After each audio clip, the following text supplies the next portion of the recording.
जय हिंद दोस्तों। Mission SSC GD 2021 के लिए आप सभी का स्वागत है। तो आज हम अरिहंत की बुक से पॉलिटी के कुछ क्वेश्चंस कवर करने वाले हैं। इससे पहले हमने हिस्ट्री और ज्योग्राफी पूरा करवा दिया है अरिहंत के बुक से। अरिहंत के बुक पे जितने भी एमसीक्यूज थे आपके हिस्ट्री और ज्योग्राफी के, वो सभी आपको प्लेलिस्ट में मिल जाएंगे। तो अगर आप चैनल पर नए हैं तो चैनल पर सब्सक्राइब करके बेल आइकन प्रेस कर लीजिए। आपको एसएससी जीडी अरिहंत के बुक से काफ़ी अच्छे क्वेश्चन दिए जा रहे हैं। इसके अलावा आपको मॉडल पेपर, टेस्ट पेपर भी दिए गए हैं और आगे भी दिए जाएंगे। तो आप चैनल को सब्सक्राइब करके जुड़ सकते हैं। तो चलिए आगे हम कुछ क्वेश्चन देख लेते हैं। हमारा पहला टॉपिक है संविधान का निर्माण। तो आप सभी को पता होगा कि हम सब्जेक्ट वाइज और टॉपिक वाइज अलग अलग वीडियोस आपको उपलब्ध कराते हैं, ताकि आपको ज़्यादा एक दिन में पढ़ना भी ना पड़े और आपका प्रैक्टिस पूरा आराम से हो जाए। तो चलिए हम पहला क्वेश्चन देख लेते हैं। भारत की संविधान सभा किसके अनुसार गठित की गई थी? तो भारत की संविधान सभा ये गठित की गई थी आपकी कैबिनेट मिशन योजना के आधार पर। कैबिनेट मिशन योजना 1946 में आई थी। अगला क्वेश्चन है, संविधान सभा के सदस्यों को निम्न में से किसने प्रत्यक्ष रूप से निर्वाचित किया? संविधान सभा के सदस्यों को प्रांतों की विधानसभा ने प्रत्यक्ष रूप से निर्वाचित किया था। अगला क्वेश्चन है, संविधान सभा की प्रथम बैठक कब हुई थी? संविधान सभा की प्रथम बैठक ये हुई थी आपकी 9 दिसंबर 1946 में। 9 दिसंबर 1946 में। संविधान सभा के उद्घाटन अधिवेशन की अध्यक्षता किसने की थी? तो संविधान सभा के उद्घाटन अधिवेशन की अध्यक्षता आप सभी को पता होगा कि संविधान के पहले अस्थायी अध्यक्ष कौन थे? डॉक्टर सच्चिदानंद सिन्हा। तो उद्घाटन अधिवेशन की अध्यक्षता उन्होंने ही की थी। बाद में राजेंद्र प्रसाद जी को स्थायी अध्यक्ष बना दिया गया था। अगला क्वेश्चन, संविधान सभा के स्थायी अध्यक्ष कौन थे? अभी आपको बताया राजेंद्र प्रसाद जी थे। सच्चिदानंद सिन्हा कौन थे? तो ये अस्थायी अध्यक्ष थे। ये बात भी ध्यान रखेंगे, सच्चिदानंद सिन्हा अस्थायी अध्यक्ष थे। भारतीय संविधान सभा की प्रारूप समिति के अध्यक्ष कौन थे? तो भारतीय संविधान सभा की प्रारूप समिति के अध्यक्ष ये थे आपके डॉक्टर BR अम्बेडकर, यानी कि भीमराव अम्बेडकर। प्रारूप समिति के अध्यक्ष कह रहा है। अगला क्वेश्चन है, संवैधानिक सभा का संवैधानिक सलाहकार किसे नियुक्त किया गया था? तो संविधान सभा का संवैधानिक सलाहकार ये सबसे पहले नियुक्त किया गया था आपके BN राव को। किसे? BN राव को। अगला क्वेश्चन है, संविधान सभा में उद्देश्य प्रस्ताव किसने प्रस्तुत किया था? तो संविधान सभा में उद्देश्य प्रस्ताव आपके पंडित जवाहरलाल नेहरू ने प्रस्तुत किया था। उद्देश्य यानी कि प्रस्तावना, प्रस्ताव भी आपको कह सकते हैं। संविधान सभा ने अंतिम रूप से संविधान को कब पारित किया? तो आप ध्यान रखेंगे, इस चीज़ में काफ़ी गड़बड़ी हो सकती है। कुछ लोग 26 जनवरी 1950 लगा सकते हैं, पर ये बिल्कुल गलत है। 26 नवंबर 1949 को ही हमारा संविधान बनकर तैयार हो गया था। ये बात ध्यान रखेंगे। तो संविधान को कब पारित कर दिया गया था? 26 जनवरी 1949 को। और लागू कब किया गया? 26 जनवरी 1950 को। इसीलिए आपको ध्यान होगा कि 26 नवंबर को संविधान दिवस मनाया जाता है, इसीलिए क्योंकि हमारा संविधान इसी दिन से बन गया था। अगला क्वेश्चन है, भारतीय संविधान किस दिन से पूर्णतः लागू हुआ? तो देखिए 26 जनवरी 1950 से। चलिए अगला क्वेश्चन है, भारत गणतंत्र कब बना? तो भारत गणतंत्र कब बनेगा? जब भारत में संविधान लागू हो जाएगा। तो 26 जनवरी 1950 को भारत में संविधान लागू हो गया और भारत गणतंत्र बन गया। भारत एक गणतंत्र है, इसका क्या अर्थ है? तो भारत एक गणतंत्र है। चलिए आगे के ऑप्शन देख लेते हैं। तो भारत एक गणतंत्र है, इसका अर्थ है कि भारत में कोई वंशानुगत शासक नहीं है। ठीक है, ध्यान रखेंगे। चलिए अगला क्वेश्चन है, संविधान सभा द्वारा अंतिम रूप से पारित संविधान में कुल कितने अनुच्छेद और अनुसूचियाँ थी? तो इस क्वेश्चन में आपको ध्यान रखना है कि मूलतः संविधान में कितने अनुच्छेद और अनुसूचियाँ थी। तो आप ध्यान रखेंगे कि 395 अनुच्छेद और 8 अनुसूचियाँ थी। अभी कितनी अनुसूचियाँ हैं? तो 12 अनुसूचियाँ हैं और लगभग 470 के करीब में आपके अनुच्छेद हैं। ये बात ध्यान रखेंगे। भारतीय संविधान के किस भाग को उसकी आत्मा की संज्ञा दी गई है? तो देखिए यहाँ पे ये नहीं कहा गया है भारतीय संविधान के किस भाग को उसकी आत्मा की संज्ञा दी गई है, तो संवैधानिक उपचारों के अधिकार को दी गई है। किसने दिया था? तो BR अम्बेडकर, यानी कि बाबा साहब भीमराव अम्बेडकर ने कहा था। बाबा साहब भीमराव अम्बेडकर ने किसे कहा था? संवैधानिक उपचारों का अधिकार आर्टिकल 32 में है, इसे ही आपका आत्मा की संज्ञा दी थी। भारतीय संविधान की कौन सी विशेषता इंग्लैंड से ली गई है? तो भारतीय संविधान की संसदीय प्रणाली आपकी इंग्लैंड से ली गई व्यवस्था है। वर्तमान में भारतीय संविधान में कुल कितनी अनुसूचियां हैं? तो आप सभी को पता होगा कि वर्तमान में भारतीय संविधान में कुल 12 अनुसूचियां हैं, 25 भाग हैं और लगभग 470 के करीब में आपके आर्टिकल्स हो जाते हैं। अगला क्वेश्चन है, भारतीय संघ में शामिल राज्यों तथा संघ शासित क्षेत्रों का उल्लेख भारतीय संविधान की किस अनुसूची में है? तो सभी को पता होगा कि प्रथम अनुसूची में आपके राज्य एवं केंद्र शासित प्रदेशों का उल्लेख है। किस अनुसूची में? प्रथम अनुसूची में।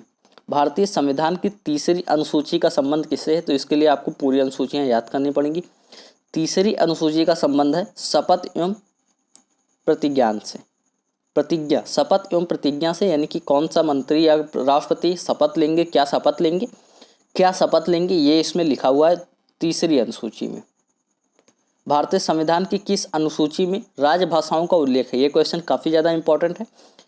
किस अनुसूची में? तो 8वीं अनुसूची में। और कितनी राजभाषाओं का उल्लेख है? तो कुल 22 भाषाओं का उल्लेख है, जिसमें हिंदी को राजभाषा कहा गया है। हिंदी को राजभाषा कहा गया है 8वीं अनुसूची में। दल बदल से संबंधित प्रावधान किस अनुसूची में रखे गए हैं? तो ये रखे गए हैं आपकी 10वीं अनुसूची में। संविधान संशोधन के द्वारा इसको रखा गया था। अगला क्वेश्चन है पंचायती राज व्यवस्था संबंधित प्रावधान भारतीय संविधान की किस अनुसूची में रखे गए हैं?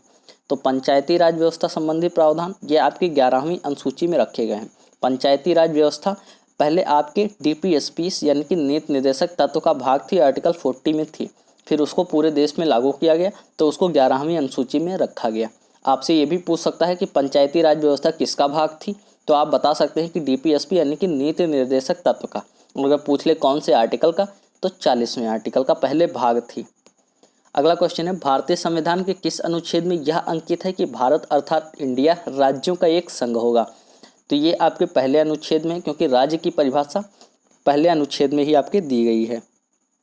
चलिए दोस्तों, अगला क्वेश्चन हम देख लेते हैं। अगला क्वेश्चन क्या है? भारतीय संविधान के किस अनुच्छेद में अंतर्राष्ट्रीय शांति की बात कही गई है?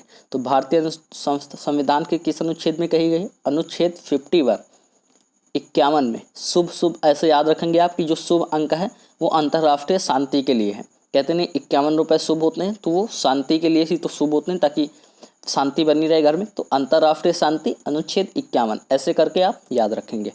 संविधान के किस अनुच्छेद के अंतर्गत राष्ट्रपति अध्यादेश जारी करता है? संविधान के किस अनुच्छेद के अंतर्गत? तो ध्यान रखेंगे ये है अनुच्छेद 123। अगर आपसे पूछा जाए कि राष्ट्रपति का उल्लेख किस अनुच्छेद में है, तो अनुच्छेद 52 में। यह भी याद रखेंगे अनुच्छेद 52 में राष्ट्रपति का उल्लेख है कि भारत का एक राष्ट्रपति होगा। और किस अनुच्छेद के अंतर्गत राष्ट्रपति अध्यादेश जारी करता है? तो 1, 2, 3 ऐसे लाइन से है, तो ऐसे याद रखेंगे कि जो लाइन से है 1, 2, 3 उसके अंतर्गत राष्ट्रपति अध्यादेश जारी करेगा। ठीक है, 51 के अंतर्गत अंतर्राष्ट्रीय शांति रहेगी, क्योंकि 51 शुभ अंक है। और 1, 2, 3 लाइन से जो है अनुच्छेद, उसमें राष्ट्रपति क्या करेगा? अध्यादेश जारी करेगा।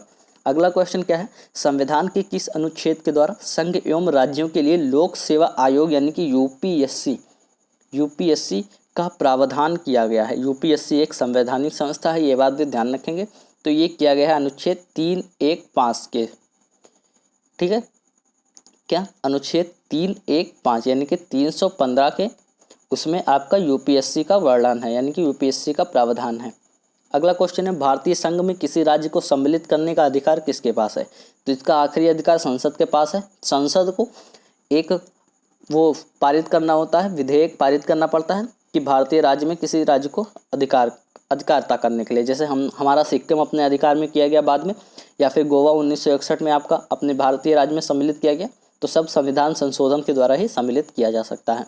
अगला क्वेश्चन है वर्ष 1953 में गठित राज्य पुनर्गठन आयोग के अध्यक्ष कौन थे? राज्य पुनर्गठन आयोग क्यों गठित किया गया था?